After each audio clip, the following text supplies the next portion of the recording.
ठीक। सो हम पहले पिन स्पार्स के बारे में पढ़ेंगे एंड पिन स्पार्स से पहले हम एक दो तीन चीजें और डिस्कस कर लेते हैं जो बेसिकली काइंड ऑफ रिवीजन। सो जैसे कि हमने पहले डिस्कस करा था कि जो पिम डेंस मोड होता है वो दो मैकेनिज्म पे वर्क करता है। दो कौन से मैकेनिज्म वर्क करता है? पहले होता है वो पुश, और basically we can also say flooding. Okay. And जो दूसरा दूसरा जो इसका कॉन्सेप्ट होता है वो होता है प्रूनिंग। ठीक है। तो पिन डेंस मोड कैसे करता था कि जैसे अगर कोई भी मल्टीकास्ट सर्वर ने कोई भी ट्रैफिक भेजे R1 को, जो बेसिकली हमारे एक FHR था, वो सबको फ्लडिंग करेगा। ठीक है। और फिर वही reverse path forwarding RPF interface से चेक करेगा, और वो RPF चेक के थ्रू क्या करेगा, बेस्ट पाथ निकालेगा। बेस्ट पाथ किसके थ्रू निकालेगा? सोर्स के थ्रू निकालेगा। और जो बेस्ट पाथ होगा उसको तो सिलेक्ट कर देगा, अपने SPT के अंदर डाल देगा, और जो बाकी के जो जितने भी पाथ उसको क्या कर देगा, प्रूनिंग कर देगा। ठीक है। और प्रूनिंग करने के बाद में स्टेट रिफ्रेश के थ्रू, वो सारी चीजों के थ्रू वो अपने स्टेट को मैनेज करता रहेगा। तो वो हमने चीजें डिस्कस करी थी पिम डेंस मोड में। तो पिम डेंस मोड बहुत ज्यादा बेसिकली एक ड्रॉबैक भी था कि वो सबको फ्लडिंग कर रहा था, अननेसेसरी बैंडविड्थ यूटिलाइजेशन कर रहा था। तो उस सबसे ड्रॉबैक ये आ रहा था कि ऑब्वियसली CPU ओवरहेड हो रहा था, बैंडविड्थ कंजप्शन बहुत ज्यादा बढ़ रहा था। तो पिम डेंस मोड वहां पे यूज करते हैं जो छोटा एरिया, बट बेसिकली हम कभी भी पिम डेंस मोड को एक्चुअली यूज करते नहीं है, but just for the example purpose हम पिम डेंस मोड को वहां यूज करते हैं जहाँ पे छोटा एरिया है। जहाँ पे वाइड एरिया है वहां पे हम कभी भी पिम डेंस मोड को यूज नहीं कर सकते हैं। बट एक पिम डेंस मोड का एक और दूसरा ड्रॉबैक ये है कि वो हम कभी भी इसको माइग्रेट करना चाहते हैं कोई भी अपकमिंग जैसे पिम स्पार्स मोड के थ्रू, तो वो भी पॉसिबल नहीं है। That's why we never use PIM dense mode. It is just for the learning purpose, but we never use this kind of protocols, this kind of method in the real time environment. So what kind of like real time things we basically use in the real time environment is the PIM sparse mode. So PIM sparse mode कैसे difference मतलब क्या है actually, और वो कैसे अलग है Pym dense mode से, वो हम चीजें डिस्कस करेंगे इधर। Okay. So let me clear everything. So PIM sparse mode का एक बहुत अच्छा सा मैकेनिज्म ये बोलता है, ये पुल मैकेनिज्म पे वर्क करता है। ठीक है। पुल मैकेनिज्म का मतलब ये है कि जिसको डेटा रिक्वायर्ड है या जो इंटरेस्टेड रिसीवर है उसी को ही वो डेटा मिलेगा, instead of flooding to each and every router. It doesn't make sense, that's why ये पुल मैकेनिज्म पे वर्क करता है। पुल मैकेनिज्म पे कैसे वर्क करता है वो चीज मैं बता देता हूँ। जैसे सपोज दैट ये हमारा एक मल्टीका सर्वर है। ओके। जो ये मल्टीका सर्वर है वो R1 के पास जाएगा, एक बेसिकली हमारा एक FHR है ये। अब ये FHR क्या करेगा, ये एक स्पेसिफिक एक राउटर को ट्रैफिक भेजेगा, और वो बेसिकली राउटर क्या होगा, एक हमारा एक मीटिंग पॉइंट होगा। ठीक है। वो मीटिंग पॉइंट किसके लिए होगा? सोर्स और डेस्टिनेशन के बीच में। मतलब कि बेसिकली कोई मीडिएटर के जैसे वर्क करेगा, जो डेटा सोर्स से डेस्टिनेशन तक लेके आएगा। उसके बाद में भी बहुत सारी चीजें होती है, बट अभी के लिए इतना समझ जाओ कि RP जो होता है बेसिकली वो क्या होता है, एक सोर्स और डेस्टिनेशन के लिए एक मीटिंग पॉइंट होता है। ओके। सो ये R3 के पास पैकेट लेके जाएगा, बट कब लेके जाएगा, जब कोई किसी इंटरेस्टेड राउटर ने, ये सॉरी डिवाइसेस ने, होस्ट ने उनको एक तरीका का, जैसे हम IGP वर्जन 2 पढ़ा था तो मेंबरशिप रिपोर्ट देता था, तो सेम पिम स्पार्स में एक टाइप का मैसेज होता है जिसे हम बोलते हैं पिम ज्वाइन। अगर इसके पास में कोई भी इंटरेस्टेड रिसीवर से अगर पिम ज्वाइन आया होगा तभी ही मीटिंग पॉइंट बनाएगा, और फिर वो डेटा रिसीव करेगा FHR से। अगर वो नहीं कर, अगर उसके पास में कोई भी इंटरेस्टेड रिसीवर नहीं है तो वो कोई भी तरीके का क्या नहीं करेगा, वो पैकेट को रिसीव नहीं करेगा। तो that is a very good thing. Instead of flooding to each and every router, we have the better solution.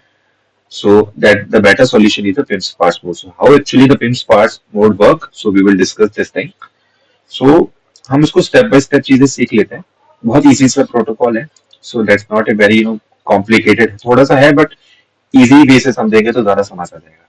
So suppose that this is the multicast server. So multicast server क्या करेगा? We know very well, जो भी multicast server होता है वो basically अपने FHR होता है, FHR को डेटा भेजता है। FHR कौन होता है? जो सबसे नियरेस्ट जो राउटर होता है, जिस रिसीवर के जो सेंडर के सबसे नियरेस्ट जो राउटर होता है, उसे हम बोलते हैं एफएचआर होता है। तो ये हमारा क्या है, एक एफएचआर है। ओके, ये हमारे क्या एक एफएचआर है।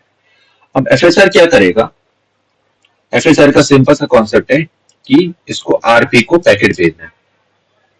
ठीक है, आरपी को पैकेट भेजना है, बट आरपी को पैकेट भेजेगा कैसे ये, और इसको आरपी के बारे में कैसे पता चलेगा। सबसे पहला कॉन्सेप्ट तो ये आता है कि आरपी का बारे में कैसे इसको पता चलेगा। तो जब भी हम पिम्स पार्ट्स बोर्ड जब कॉन्फ़िगरेशन करते हैं, तो पिम्स पार्ट्स बोर्ड में हम एक चीज मेक श्योर करते हैं कि जो आरपी का जो डिटेल है वो सारे राउटर्स के पास में होना चाहिए। ठीक है, अगर सारे राउटर्स के पास में अगर आरपी का डिटेल नहीं रहेगी तो उसको पता कैसे चलेगा कि मुझे एक्चुअली इस मीटिंग पॉइंट में आके मुझे अपना डेटा भेजना है। तो ये सबके पास आरपी का एड्रेस आ गया। And we know very well, जो पीआईएम है वो प्रोटोकॉल इंडिपेंडेंट मल्टीकास्टिंग है। मतलब इसका बेसिकली मतलब ये है कि वो किसी भी प्रोटोकॉल पे इजीली वर्क कर सकता है। तो जो ये आरपी है, ये क्या एक यूनिकास्ट आईपी एड्रेस है। ठीक है, तो इन सब की रीचेबिलिटी करने के लिए मैंने अभी इसमें क्या यूज कर लिया, एक ओएसपीएफ राउटिंग प्रोटोकॉल यूज कर लिया, जो मैंने डेंस मोड में भी बता रखा था, सेम वही है। तो मैंने OSPF, either we can also use EIGRP, RAPE, ISIS, BGP, whatever the protocol you want to use, you can. It's up to you. But for now, I'm just using the OSPF because easy सा रखते हैं, ज्यादा इसको complicate नहीं करते हैं। Okay, तो OSPF के पास में इन सब राउटिंग, सॉरी इस नेटवर्क के बारे में सबके पास नेटवर्क की रीचेबिलिटी आ जाएगी। तो अब क्या होगा, जब ये R1 के पास में जब ये पैकेट जाएगा, तो सबसे पहले R1 क्या करेगा, R3 के साथ में एक क्या करेगा, रजिस्ट्रेशन करेगा। ठीक है, रजिस्ट्रेशन करेगा। और रजिस्ट्रेशन क्यों करेगा, क्योंकि वो उसको बताएगा कि बेसिकली मैं हूं एक सोर्स जो बेसिकली पैकेट दूंगा मल्टीकास्टिंग का। तो वो क्या करेगा, रजिस्ट्रेशन करेगा आरपी के साथ में। बट वो आरपी के साथ में रजिस्ट्रेशन कैसे करेगा, वो सिंपल सा एक रजिस्टर पैकेट बनाएगा। रजिस्टर पैकेट कैसे बनाएगा वो हम डिस्कस कर लेते हैं। तो जब मल्टीकास्ट सर्वर का पैकेट इस R1 के इंटरफेस पे लैंड हुआ, ओके, यहाँ पे, तो इसने जैसे ये वाला हमारा मल्टीकास्ट का ट्रैफिक है जो बेसिकली इस मल्टीकास्ट सर्वर ने जनरेट करा है। इसके ऊपर ये क्या करेगा, एक पिम रजिस्टर का एक हेडर ऐड करके उसका एक कस्टम सोर्स और डेस्टिनेशन बना देगा। मतलब कस्टम का मतलब ये हुआ कि ये क्या करेगा कि इस R2 को हमें पैकेट भेजना है, R3 को पैकेट भेजना है इस आरपी पे। तो सीधा तो वो पैकेट जा नहीं सकता, तो उसको क्या करेगा, एनकैप्सुलेट कर देगा एक पैकेट के अंदर। उसमें सोर्स क्या लगाएगा, वो गेटवे का आईपी जैसे ये है, इस नेटवर्क का आईपी लेके डेस्टिनेशन पे किसको डाल देगा, R3 की आईपी को। ओके, इस R3 की आईपी को इसने डाल दिया। तो ये पिम रजिस्टर पैकेट कहाँ चला जाएगा, सिंपल सा इधर आके एंड हो जाएगा। एंड मतलब इधर आके आएगा। और ये आएगा कैसे, इंटरनल राउटिंग प्रोटोकॉल्स के थ्रू। ठीक है, तो इंटरनल राउटिंग प्रोटोकॉल्स के थ्रू ये R3 का ये जो पिम रजिस्टर पैकेट यहाँ पे आया। अब हमने यहाँ पे क्या देखा कि पिम रजिस्टर पैकेट यहाँ पे आया, बट अभी यहाँ पे एक और कॉन्सेप्ट आता है कि जब हमने आईजीएमपी पढ़ा था, तो हमने एक आईजीएमपी में कॉन्सेप्ट पढ़ा था कि क्वेरी, कोई भी क्वेरी जब भेजता है, जब उसका आईजीएमपी मेंबरशिप रिपोर्ट जब जाता है, तभी क्वेरी उसको पैकेट को फॉरवर्डिंग करता है उन डिवाइसेस के ऊपर। तो सेम कॉन्सेप्ट यहाँ पे भी होता है। जब रिसीवर ने R5 को बोला कि मैं इंटरेस्टेड हूँ, और R5 क्या करता है, एक पिन ज्वाइन पैकेट भेजता है। ठीक है, ये पिन ज्वाइन यहाँ से होके यहाँ पे जाएगा, और ये पिन ज्वाइन यहाँ से होके यहाँ पे जाएगा आरपी के पास में, क्योंकि मैंने क्या बोला था, रिसीवर और सोर्स दोनों एक जगह पे आके मीट करते हैं। तो अब R3 के पास में ये पैकेट आ गया यहाँ पे, सिंपल सा।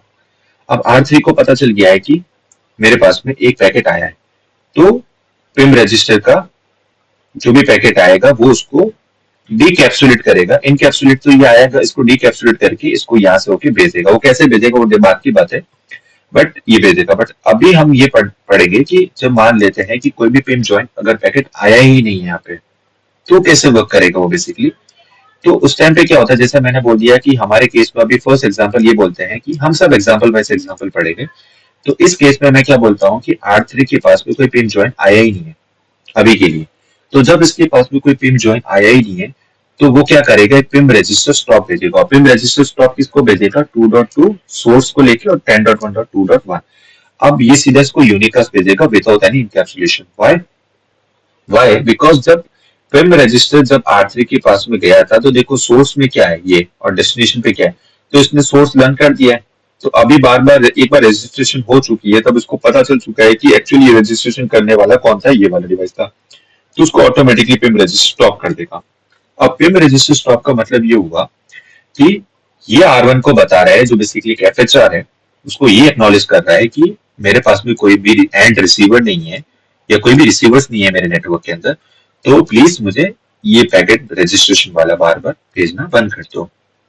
ओके, सो इस केस में क्या हुआ कि अब FHR को ये पता चल गया कि मेरे पास में जो मैं जिस RPC के साथ कनेक्शन एस्टेब्लिशमेंट कर रहा था उसके पास में क्या है, कोई भी एंड डिवाइस नहीं है जो रिसीवर, जो कोई भी इंटरेस्टेड रिसीवर नहीं है।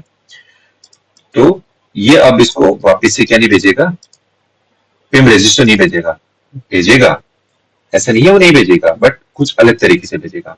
कैसे अलग तरीके से भेजेगा, जैसे मैंने क्या बोला था कि इस बार इसने क्या ऐसा पैकेट भेजा, इनकैप्सुलेटेड डेटा भेजा था, इसमें एक्चुअल डेटा भी था। ठीक है, ये जो मल्टीकस्टम का डेटा था वो भी इसमें था। बट अब जब उसने मना कर दिया है तो अगली बार से वो एक्चुअल डेटा को उसमें नहीं रखेगा, वो सिर्फ एक नल पैकेट भेजेगा। नल का मतलब ये हुआ कि वो पिम रजिस्टर तो भेजेगा उसमें, जैसे ये पिम रजिस्टर है, पिम रजिस्टर तो उसके पास जाएगा यहाँ पे। ठीक है, और वो कितने हर 60 सेकंड में जाता है। ठीक है, तो हर 60 सेकंड में पिम रजिस्टर जाएगा, बट वो कौन सा जाएगा, नल जाएगा। नल का मतलब उसमें कोई भी एक्चुअल डेटा नहीं होगा, और नल और इस बार कोई इनकैप्सुलेटेड डेटा नहीं होगा, वो सीधा का सीधा सोर्स और डेस्टिनेशन करके यहाँ पे भेज देगा। Got it. अब जब ये सोर्स और डेस्टिनेशन करके इसने इसको पैकेट भेज दिया और उसी टाइम पे मान लेते हैं कि कोई पिन ज्वाइन वाला पैकेट यहाँ पे आके इसके पास आ गया, तो अब आरपी को पता चल चुका है कि मेरे पास में इंटरेस्टेड डिवाइसेस है और मुझे वो पैकेट यहाँ से लेके फ्लडिंग मतलब बेसिकली फॉरवर्डिंग करके R5 को लेके जाना, और R5 बेसिकली उस पैकेट को कहाँ जाके स्टॉप कर देगा, रिसीवर के पास में जाके। ओके, सो ये तो था pin register, pin stop, pin register stop. ठीक है, ये उसका नल पैकेट, और एक्चुअल जो स्टार्टिंग में होता है वो बेसिकली पैकेट में होता है, एक्चुअल डेटा होता है। बाकी अगर उसने जब पिन रजिस्टर स्टॉप कर दिया है तो उसके बाद में जो भी पैकेट जाएंगे हर 60 सेकंड पे, वो कौन सा जाएगा, पिन रजिस्टर नल वाले पैकेट जाएंगे जिसमें एक्चुअल डेटा नहीं होगा। क्योंकि अननेसेसरी अगर हम ट्रैफिक बार बार भेज रहे तो उसका कोई यूज नहीं है, तो पिन रजिस्टर को लगेगा, मतलब बेसिकली R1 को लगेगा कि भाई जब इसके पास है ही नहीं तो मुझे क्यों अननेसेसरी उसको डेटा भेजना है, इसलिए वो basically null type of packets को फॉरवर्ड करता है। Got it. तो पहले तो स्टेप ये हो गया। ओके, सो ये कॉन्सेप्ट हो गया हमारा क्लियर की पिन रजिस्टर कैसे वर्क करता है ये। अब जब पिन रजिस्टर यहां से यहाँ आया, आरपी पॉइंट बना यहाँ पे आरपी पॉइंट बन गया, सॉरी आरपी के पास में गया, और इसको क्या पता चल गया, इसको एक्चुअल जो मल्टीकास्ट सर्वर है उसका एक्चुअल सोर्स के बारे में इसको पता चल चुका है यहाँ तक। ठीक है, अब हम आ जाते हैं सीधा नीचे की साइड पे। यहाँ पे मैंने क्या बोला था, पिन ज्वाइन पैकेट जाएगा। ठीक है, पिन ज्वाइन भेजेगा, तो वो कैसे करेगा वो चीज हम थोड़ा सा डिस्कस कर लेते हैं। तो जैसे सपोज दैट ये हमारे क्वेरियर राउटर है, वी नो क्वेरियर राउटर के बारे में। ठीक है, क्वेरियर क्या करता है, जैसे हम बेसिकली हम if we are just you know we have learn about the IGMP version 1 and version 2। तो वर्जन 1 एंड वर्जन 2 में हमने क्या सीखा था कि बेसिकली क्वेरियर होता है जो क्या करता है, क्वेरी पूछता है रिसीवर से। वो पैकेट कौन सा होता है, टाइप 11, जिसे हम बोलते हैं जनरल मेंबरशिप क्वेरी पूछता है। तो जब जनरल मेंबरशिप क्वेरी यहाँ पे जाएगी और जो जनरल मेंबरशिप रिपोर्ट यहाँ पे आएगी, सॉरी मेंबरशिप रिपोर्ट जब इसके पास में आएगी, तो R5 को पता चल जाएगा कि मेरे पास एक इंटरेस्टेड डिवाइस है। ये तो इस लैन तक ही चलेगा, बट वो इन्फॉर्मेशन दूसरे राउटर्स को कैसे बताएगा, वो कॉन्सेप्ट पढ़ते हैं। मैंने बता दिया pin join, but actual pin join कैसे वर्क करता है वो बताता हूँ। तो जैसे मान लेते हैं कि इसने क्या करा, एक टाइप 11 पैकेट भेजा। ठीक है, और टाइप 11 कौन सा हो गया, सोर्स स्पेसिफिक या जनरल मेंबरशिप स्पेसिफिक, वो नहीं कर रहे डिस्कस, बट मान लेते हैं कि एक टाइप 11 मैसेज गया है अभी रिसीवर के पास में। अब जो टाइप 11 वाला मैसेज जो रिसीवर के पास में गया है, तो वो बेसिकली क्या पूछ रहा है, क्वेरी पूछ रहा है, मतलब बेसिकली उससे क्वेश्चन पूछ रहा है कि are you interested to receive any specific multicast group data. So receiver would say हाँ मैं इंटरेस्टेड हूँ। तो वो क्या करेगा, टाइप 16 पैकेट भेजेगा। ओके, टाइप 16 का भेजेगा जब वर्जन 2 होगा, और टाइप 12 का भेजेगा जो वर्जन 1 होगा। यही होता है। ओके, सो जैसे ही इस क्वेरियर के पास में वो पैकेट आएगा, वो क्या करेगा, एक पिन ज्वाइन भेजेगा। ठीक है, बट इस पिन ज्वाइन में थोड़ा सा इंटरेस्टिंग कहानी आती है। ये हमारे एक LHR है। हमेशा याद रखना कि LHR वो राउटर होता है जो बेसिकली रिसीवर से सबसे नियरेस्ट होता है, वो LHR होता है। FHR वो होता है जो सबसे, जो सेंडर होता है उससे सबसे नियरेस्ट जो नेटवर्क का राउटर होता है वो होता है FHR। तो पिन ज्वाइन क्या करेगा, बेसिकली पिन ज्वाइन एक पैकेट बनाएगा। कैसे, मतलब पिन ज्वाइन एक पैकेट है जो स्टार करेगा। स्टार का मतलब सोर्स, उसको सोर्स के बारे में नहीं पता। उसको अभी क्या पता है कि मुझे सिर्फ ये मल्टीकास्ट का ट्रैफिक चाहिए, बट मुझे ये नहीं पता कि मेरा सोर्स कौन है। सोर्स किसको पता है, ओनली ऑन आरपी को। क्यों, क्योंकि R1 इसको सारा का सारा ट्रैफिक भेजा था, तो उसको सब कुछ पता है। ठीक है, तो जब पिन ज्वाइन जाएगा तो स्टार बना के कॉमा लगा के पैकेट कौन सा जाएगा, 239.1.1.1.1। Got it. तो ये 2.239.1.1.1 का मतलब ये है कि ये मल्टीकास्ट का ट्रैफिक ये रिसीव करना चाहता है, बट इसके पास में कोई सोर्स की इंफॉर्मेशन नहीं है। तो ये वाला पैकेट कहाँ जाएगा, पहले R4 के पास जाएगा। ठीक है, और R4 के कौन से इंटरफेस पे रिसीव हो रहा है, ये सपोज दैट फास्ट एथरनेट 0/0 हो रहा है, तो इससे हम क्या बोलेंगे, OIL। हमारे पास दो तरह के इंटरफेसेस होते हैं, ये भी डिस्कस कर लेता हूँ, IIF और OIL। OIL मतलब और IIF का मतलब ये होता है कि इनकमिंग इंटरफेस और outgoing interface list. Incoming interface का मतलब होता है कि वो इंटरफेस जहां से एक्चुअल मल्टीकास्ट का ट्रैफिक आ रहा है, और OIL का मतलब वो इंटरफेस जहां से एक्चुअल मल्टीकास्ट का ट्रैफिक दूसरे राउटर के पास में जा रहा है। क्योंकि 1 बाय 1 जाएंगे ना, वो एक इधर से पैकेट फ्लो फॉरवर्ड होगा फिर इधर आएगा। तो जैसे ही किसी स्पेसिफिक इंटरफेस पे पिन ज्वाइन पैकेट रिसीव होता है, जैसे इस इंटरफेस पे इस राउटर का पैकेट रिसीव हुआ, तो ऑटोमेटिकली ये किस किस किस इंटरफेस में डाल देगा, OIL के अंदर डाल देगा। OIL का मतलब ये हो गया कि अभी मेरे पास कोई भी इनकमिंग ट्रैफिक आता है तो मुझे ऑटोमेटिकली इस OIL के इंटरफेस के थ्रू उस पर फॉरवर्डिंग चालू कर देनी है। ठीक है, और ये वाला OIL का मतलब ये भी बोलते हैं हम कि बेसिकली जो मेरे कोई एंड रिसीवर है वो बेसिकली वो डेटा रिसीव करेंगे। तो अभी इस केस में R5 के केस में OIL कौन होगा, फास्ट एथरनेट 1/0, क्योंकि इसने मेंबरशिप रिपोर्ट भेजी है ना। तो बेसिकली काइंड ऑफ इसने भी जो काइंड ऑफ एक PIM join kind of packet ही भेजा ना। मेंबरशिप रिपोर्ट क्या होती है कि भाई मुझे ज्वाइन करना है, तो OIL के अंदर चला जाएगा ये, और IIL के अंदर चला जाएगा फास्ट एथरनेट 0/0। ठीक है, सेम ये फास्ट एथरनेट 1/0 ILL, और ये OIL, और इसका IIF का मतलब इनकमिंग इंटरफेस लिस्ट का मतलब हो जाएगा, वो मैं बताऊंगा। ठीक है, तो वो मैं तुम्हें प्रैक्टिकल के थ्रू बताऊंगा तो ज्यादा समझ आएगा। बस इतना समझ जाओ कि ये बेसिकली ये है OIL का मतलब। अब ये क्या करेगा, पिन ज्वाइन पैकेट यहाँ जाएगा और यहाँ से फिर सीधा यहाँ जाएगा। ओके, गया। तो पिन रजिस्टर आ रहा था हमारे पास में। अभी स्टार्टिंग से देखते हैं कि पिन रजिस्टर आ रहा था कौन सा वाला, स्टार्टिंग वाला। इसके पास में अभी क्या आ चुकी है, एक रिसीवर की इंफॉर्मेशन आ चुकी है।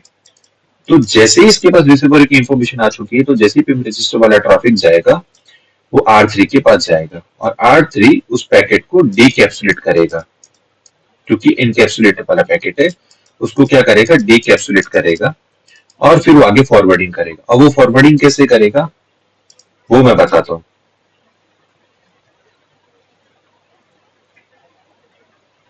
ठीक है, सो जो ये R3 है और जो R4 है और जो ये R5 है, इन सब पे क्या रिसीव हुआ है, एक पिन ज्वाइन मैसेज ज्वाइन हुआ है ना।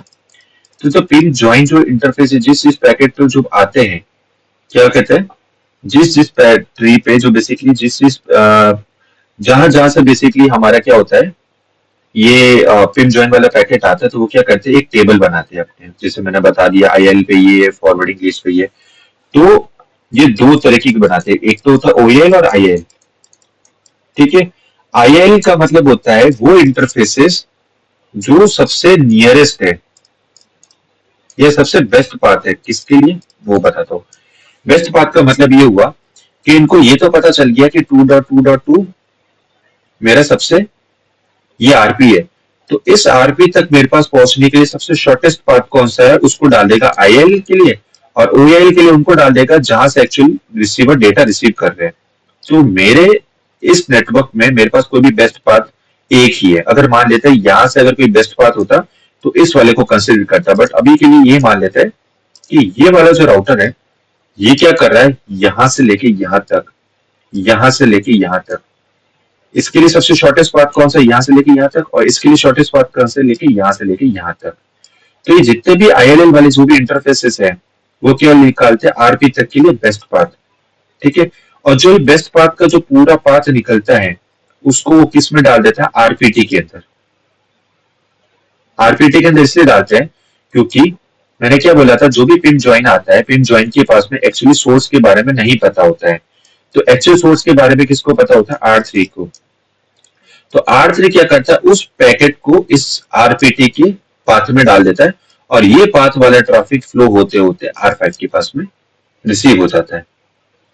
ठीक है, इसे हम आरपीटी भी बोलते हैं, शेयर्ड पाथ भी बोलते हैं। अब आरपीटी बोलते हो तो मैंने बता दिया कि भाई बेसिकली एक ये रेडियस यूबीस पॉइंट पाथ होता है, जो बेसिकली तुम्हारे क्या डिफाइन करता है कि जो भी मल्टीकास्ट ट्रैफिक आएगा वो बेस्ट पाथ के थ्रू, आईएलएल के थ्रू यहाँ से फॉरवर्डिंग होकर यहाँ चला जाएगा, आईएलएल के थ्रू, आईआईएस सॉरी है ना, इसके थ्रू चला जाएगा। बट शेयर्ड पाथ का मतलब क्या होता है, जैसे मान लेते हैं कि ये अकेला एक मल्टीकास्ट सर्वर था, जैसे मान लेते हैं यहाँ पे एक और मल्टीकास्ट सर्वर हो गया, उसने एक 240.1.1 एक एग्जाम्पल के लिए पे पैकेट भेज रहा है, तो वो भी पैकेट इसी पे आएगा, क्योंकि सारे राउटर्स को सोर्स के बारे में नहीं पता, उनको सिर्फ किसके बारे में पता, मल्टीकास्ट के बारे में पता है।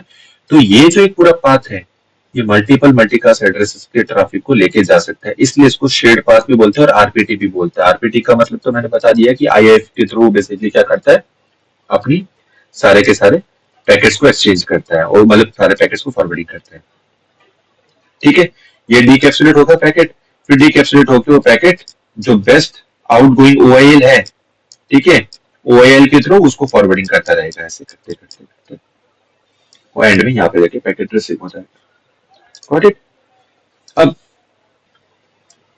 R3 ने जो पहला पैकेट रिसीव करा वो कैसा था, इनकैप्सुलेटेड। अब डू यू थिंक अगर बार बार R1 FHR जो है हर पैकेट को अगर इनकैप्सुलेट करके भेजेगा तो R3 का क्या बढ़ जाएगा, सीपीयू यूटिलाइजेशन। क्यों सीपीयू यूटिलाइजेशन बढ़ जाएगा, क्योंकि कोई भी इनकैप्सुलेटेड पैकेट जो आता है उसको डीकैप्सुलेट करने के लिए सीपीयू मेमोरी जो भी कंजप्शन जो चलता ही है, तो क्यों ना उस चीज को हम रिड्यूस कर सके। उस रिड्यूस करने के लिए अब क्या मैकेनिज्म करता है आरपी, आरपी को ये चीज पता चल जाती है कि सोर्स कौन है। जब उसको एक्चुअली सोर्स के बारे में जब पता चल ही गया है तो क्या तुम्हें यह लगता है कि मुझे बार बार क्या करना चाहिए, कि इनकैप्सुलेटेड पैकेट लेना चाहिए, नहीं। तो वो क्या करेगा R3 इस केस में, R3 क्या करेगा, एक पिन ज्वाइन पैकेट भेजेगा। ठीक है, पिन ज्वाइन करके वो क्या बोलेगा, पर्टिकुलर मल्टीकास्ट एड्रेस का ग्रुप का ट्रैफिक भेज मांगेगा, और उसको सोर्स भी पता है इस बार, क्योंकि इस बार पहले तो उसको क्या सोर्स नहीं पता था, बट पिन ज्वाइन को तो सारे सोर्स पता, तो यहाँ पे सोर्स का डाल देगा, और वो सोर्स के थ्रू वो क्या करेगा, पैकेट को आगे आगे भेजता रहेगा। मतलब ये सोर्स हो जाएगा और डेस्टिनेशन पे क्या हो जाएगा हमारा, जहां से बेसिकली एक्चुअली पिन रजिस्टर आया था, वो ऐसे करते करते वो यहाँ तक चला जाएगा। ठीक है, और जैसे वो यहाँ तक चला जाएगा तो वो क्या कर देगा, एक सोर्स पाथ, एक सोर्स ट्री बना देगा। सॉरी, यहाँ पे थोड़ा सा गलत कर रखा है मैंने, सो सॉरी। ये बनेगा हमारा एसपीटी,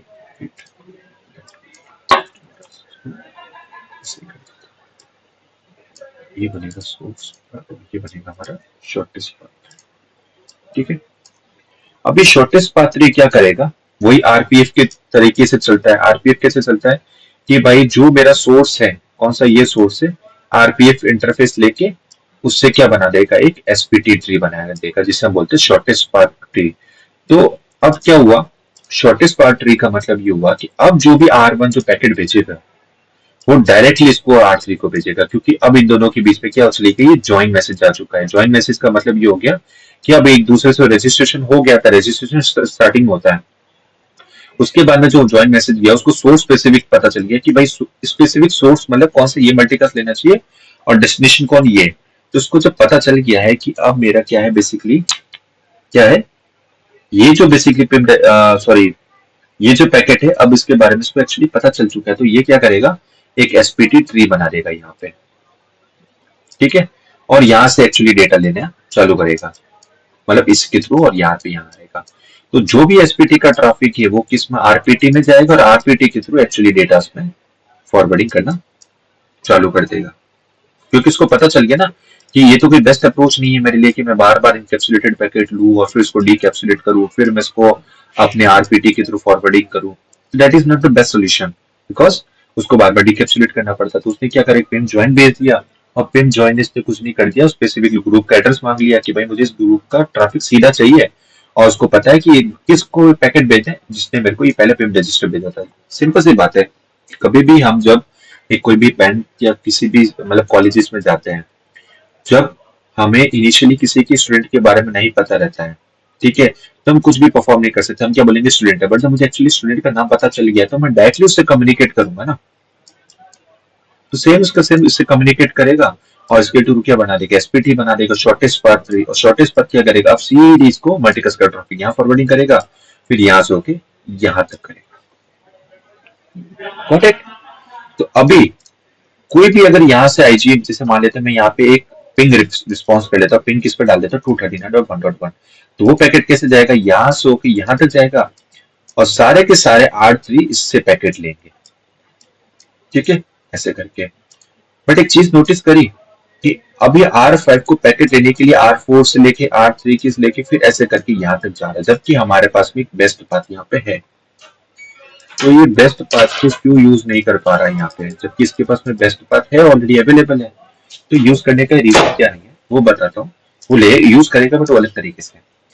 जब R5 को, जब इस मल्टीकास्ट ट्रैफिक रिसीव हुआ था, तो ऑब्वियसली बात, उस मल्टीकास्ट में एक सोर्स का भी तो इन्फॉर्मेशन होगा, 10.1.2.10। ठीक है, तो जब 10.1.2.10 है, इसको उसके बारे में पता चल गया है, तो ये क्या करेगा, अपनी आरपीएस आरपीएस चेक करता है बेसिकली।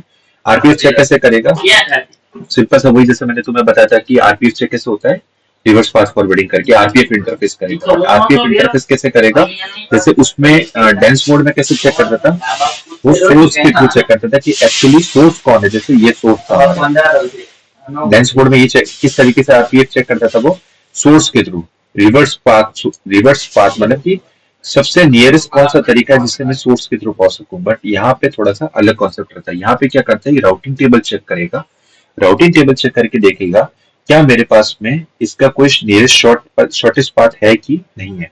अगर इसके पास शॉर्टेस्ट पाथ है यहाँ पे, तो शॉर्टेस्ट पाथ के लिए क्या करेगा, ये बेसिकली यहाँ पे पिन ज्वाइन पैकेट जनरेट करेगा। ठीक है, जैसे ही पिन ज्वाइन पैकेट यहाँ से वो भेजेगा, जिसे आरपीएफ इंटरफेस बोलते थे। आरपीएफ इंटरफेस किस पे, उधर तो हमारे पास में वो रिवर्स पाथ आरपीएफ चेक के थ्रू होता था, बट यहाँ पे कैसे होगा, यूनिकास्ट राउटिंग टेबल के थ्रू चेक होगा। और जब यूनिकास्ट राउटिंग टेबल के थ्रू जब ये चेक होगा, ये क्या करेगा, इसको पिन ज्वाइन भेजेगा R1 को। अब R1 क्या बेसिकली करेगा उस टाइम पे, कि सिंपल सा जब पिन ज्वाइन इसके पास में आया है, तो इसको पता चल गया है कि मेरे पास में एक आरपीएफ, ये एक सीधा आरपीएफ इंटरफेस आया, अब मुझे यहाँ से फॉरवर्डिंग करनी है चालू। ठीक है, जब R5 को भी पता चल गया है कि मेरे पास जब नियरेस्ट शॉर्टेस्ट पाथ निकल गया है, तो इसके थ्रू ये जब सीधा पैकेट को रिसीव कर सकता है, तो बाकी एरियाज जितने भी राउटर से जो नेटवर्क है, उन सबको वो क्या करेगा, प्रूनिंग। प्रूनिंग क्यों करेगा, क्योंकि उसको पता चल गया है कि ये मेरे लिए बेस्ट पाथ नहीं है। और जो ये पाथ जो चेंज करता है, उसे बोलते हैं हम SPT switch over. SPT switch over का मतलब ये होता है बेसिकली कि जब भी तुम कोई भी पाथ को चेंज करते हो, बेस्ट पाथ निकालते हो, जो तरीके से जब तुम निकालते हो उस तरीकों को हम क्या बोलते हैं, एसपीटी स्विच ओवर बोलते हैं। और जैसे ही एसपीटी स्विच ओवर होगा यहाँ पे, तो ये बेस्ट पार्ट इसको कंसिडर करके यहाँ से सारा का सारा पैकेट लेगा, और फिर यहाँ से करके फॉरवर्डिंग करके यहाँ पे एंड कर देगा। तो ये बेसिकली हमारा पूरा का पूरा पिन ज्वाइन का वर्किंग प्रोसेस है, पिन स्पार्क का। इसके अलावा इसमें और कुछ भी नहीं है।